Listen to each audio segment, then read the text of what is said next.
Dave Sterlace from Hitachi, thank you so much for bringing me to your favorite bar, Le Deux Margot in Paris. Yeah, thanks, Gary. I wanted to bring you here because this is a place, a historical a bar where, at the beginning of the last century, a lot of intellectuals gathered and exchanged ideas and talked about important events of the day and how we could shape the world. Basically, they also have a lovely wine selection and some good food as well. So we could.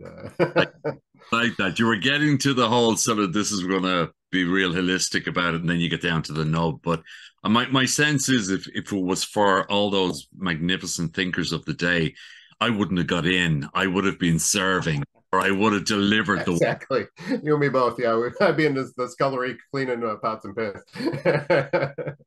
So because it's Paris, and for those that are watching on, the best thing or one of the best things about Paris is people watching, isn't it?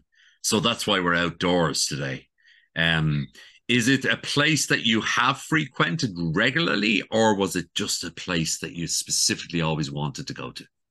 Well, I've been there a few times, and it met expectations. And actually took my family there 3, 4 years ago, before our travel shut down for those couple of years. And yeah, we had a great time there. Got the chance to sample, and people watch, as you said. That's probably the best part about Paris in general. See what's going on and see people. Sure. You know.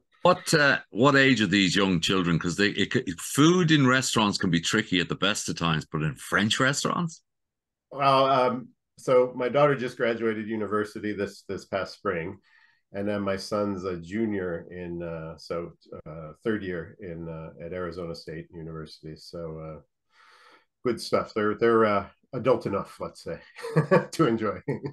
I often think about the first 15 or so years of our life when we went on holidays. It was always buffet, buffet, buffet, buffet. Oh, okay, yeah, yeah, yeah. Days. We're not going to spend 3 hours in a restaurant, chips and a peanut. So we're sitting there, we're people watching. It's a beautiful Parisian day. And you're telling me how you stay productive.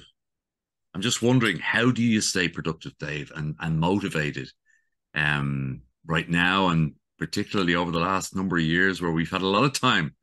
Yeah, for sure, for sure. Yeah. To be honest, the thing I've that's kept me interested, that's kept me motivated, has been the industry itself. There's been so much. I came from industrial automation, things like that, which were kind of steadfast and things, and I was sold to OEMs, like even as basic as washing machines, things like that, that are, that's that wasn't really too exciting. But once I got involved in the data center industry, I kind of held on to it, because I find every year I keep saying, look, I've never seen this before. This is changing. The ideas are there. People are thinking ways to do something different. At one time, over the course, I've been in it for 20 years. At one time, it was almost 20 years. Sorry. Don't want to don't want to predate myself. But at one time, it was all about, uptime and resiliency, and you had 4 times as much power coming in as you needed. And then we got a little smarter. We built things out. We worried about, power usage, things like that. Now we're worried about, and now we're really concerned with, how can we do all that, meet those requirements, but in a smarter way. When I came in, we were just starting to talk about virtual machines and stuff. And that was obviously revolutionary at the time. Now we're talking about, hundreds of megawatts of sustainable power, and zero interruption for the life cycle of the data center, and not as it's a wrong word, but lighter resiliency, streamlined powertrains, things like that. And then there's all kinds of things. I saw, Microsoft just made an announcement that they're hiring a nuclear program manager or something. So there's all kinds of things happening, as you know. So really, that's what does it for me. But do you think that, like, if that was an attribute, is it an inquisitive mind that you have? Because I there's a I lot of think people happy with little, like, incremental every so many years, whereas it seems in digital infrastructure, it's quantum every number of years. Yeah, I think that's definitely part of it. It does take and we need to be willing to look at all this stuff with fresh eyes, as we there's also a lot of grumpy old men like me. I want to attract new folks into the industry, of course, and I think that this, if anybody ever asked me, this is what I tell them. I said, look, this is really kind of the cutting edge of what's going on in terms of power usage from my aspect, but also think about, everybody has one of these, right? They think it's connected, or it's in and of itself a great thing. Well, it's not. It's a window, and behind that window is all this infrastructure behind it, and people don't really recognize that yet. And then when you show them, okay, like the company I work for now, Hitachi, we build nothing inside a data center. We're all switch yards and big transformers and things like that, and the power usage is literally the size of a small city in many cases, and that has to go 24/7 by 365 and be able to be done in a smart way, things like that. And you're talking about, a year, 2 years of planning to get all this stuff done and in place. And it's tremendous. So it's pretty exciting for me, and pretty dynamic as far as I'm and it's great that you, as somebody in the center business, is so fundamentally aware, I must say, and it's refreshing that you actually have brought up the data discussion, because data, in my opinion, is the why. The center, the centers are the what. And as you have articulated, if you want to get talent into this industry, you talk about actually what you're facilitating, the change that you're facilitating, as distinct to nearly what it is you're doing, because the data is just. It used to be on a floppy disk, right? And we were in awe of that. Lotus. Right, exactly. Yeah. I guess we're here to say the cloud is real. It's not. It's real. Yeah. It's the ground. It's called a data center, and there are a lot of inquisitive people like yourself that I'm really interested in. One point, however, Dave, and I have to go back because sure thing. My mother, before she passed, I remember asking her. She was born in the 30s, 1930s, and so think about what she saw up to the time when she passed, which is 2016, invention wise, and supersonic airlines, and you could be in New York in 5-6 hours and stuff. I said, what was the greatest invention in your lifetime? The washing machine. The washing machine. The washing machine. 5 children under the age of 6. Yep. Nappies. Yep. And it's amazing that you mentioned that you just supplied sub-supply for the washing, because that was high tech to a lot of people in the 50s. Oh yeah. Yeah. Their life, they were, I'm sure your own parents was, their mother was the same. You were tied to this thing for hours. Right. And the innovation that was brought through by you. And I think that that's often forgotten too, is that what you said, this thing here should free up the grunt work to allow you to do other stuff. So sometimes it's a 24/7 tether, though, which we all have to work on. In fairness, isn't that so true, Dave? The discipline. There's nothing as predictable as human nature. Yeah. And I think the masters that have worked out how this works also know how the dopamine gets. Yeah, exactly. So let's get philosophical. Sure. Let's give us a quote there that we can all sort of listen and think about for a while. What's your favorite one? Okay, so the one I'm thinking of is from George Bernard Shaw, and I'm going to turn over here to read it because I want to make sure I don't blow it. So he said that the only man I know who behaves sensibly is my tailor. He takes my measurements every time he sees me. The rest go on with their old measurements and expect me to fit them. And my dear late father was the king of this. He would never ask you about something that happened 10 years ago. What's going on now? What are you doing? How can we, what's going on? Tell me what's going on. Tell me what's happening now. And I think that is just a great quote and just a great way to look at someone. Because even in the time I've known you, you've changed quite a bit, you know, and I'm sure I've changed, hopefully for the better, over that time as well. It's so true, though, isn't it? It's even when we have our children.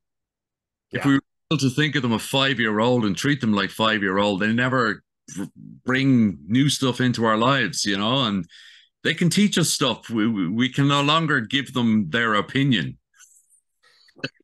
Yeah, exactly. And that's a hard thing. Again, it goes back to what we were talking about earlier, is that some folks like to see this incremental change. Really the best thing to do is just find out where we are. Let's not worry about where we've been. Let's find out where we are. And you know, Just extraordinary, Dave, that you think about somebody like George Bernard Shaw, who wrote award-winning books and award-winning everything. And yet there's a lot to learn, that he used a simple, small analogy, like your suit, like your tailor, you know, measure twice, cut once, all these small little things that we forget, right? yeah. He's so right. Even if you meet people that are from a place and you go and meet a new group 10 years later from that same place, you really should measure up first before you make any assumptions, because Absolutely.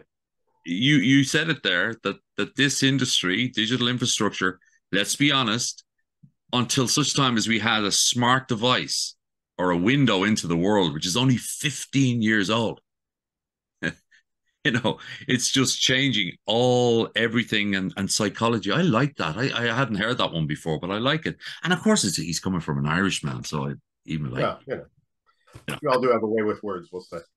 know, and we're in a bar, so it's all going to work. So Exactly. this, with this in mind, with this inquisitive mind and this insatiable appetite to keep changing, what have you learned? Have you learned that in the last 24 hours? So that's kind of an interesting one. We've spent some time. Most recently, I was with my son in Arizona, and that was their parents' weekend. So it's a little more than the last 24 hours. But with that, coupled with I'd never been there to his campus. It's halfway across, well, most of the way across the country, and to see him in his environment and thrive, and see the young man he's becoming, was just amazing. And I was floored, because I forgot what Mr. Shaw said, and was thinking he's still the same 15-year-old kid and not at all. He's actually really come alive. He's in finance. He's doing, you know, leadership roles on university. So I've learned about the person he's becoming, and to me that was invaluable, and it's something that unfortunately don't have enough time to do all the time with daily life, of course. And when you think about it, and it's one of the things we forget about in Ireland, is the scale in North America. When you said he went out of state, I mean, that's like 15 Irelands away. Yeah, so he went out of state, big deal. He moved over a county, right? Now it's a 4.5 hour flight. It's a long way. A half-hour flight. So that's just about New York from where I'm sitting right now. Yeah, exactly. Yeah, it's not much different. You're right, exactly. Got a really good wind, and that is something that scale in North America, or scale in the world. It might have been yourself or somebody. We met recently in Hawaii, and we were talking about the size of the Pacific. Yeah, Scale, you know. And you think the Atlantic is big, and you look at the Pacific. yeah, not big at all.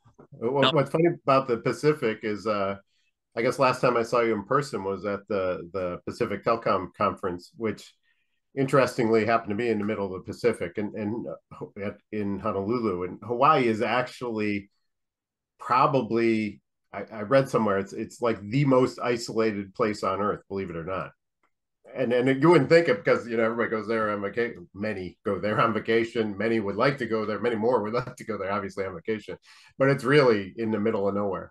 And I'm sure on your flight to Singapore, depending on which way you go, you could, you know, it's it's out it's but out there. but it's context and scale, and like your father, about sort of asking and being present and asking what's going on now. Um, you know, I think sometimes like this helps us for a few minutes only to stop for a minute and just BS on stuff that's other than widgets and doofers and the rest. Yeah, for sure. Because it's been short and sharp. We've only spent a few minutes, but we've learned a lot about Dave. We've learned a lot about sort of the way you think. Sounds like your dad was a bit of crack. he sort of was like my old man. He may have started with a shovel, but he ended up with lots of shovels and lots of other fellas with shovels, which is There even. you go. Yeah. David Sterlace, Hitachi Energy, thank you so much for your time. My pleasure. Really good to catch up. In Paris with you. I've enjoyed the people watching. Next time we might do it. Actually, President would be present there. Perfect. Okay. Our secret. Thanks a million, Dave. Thank you.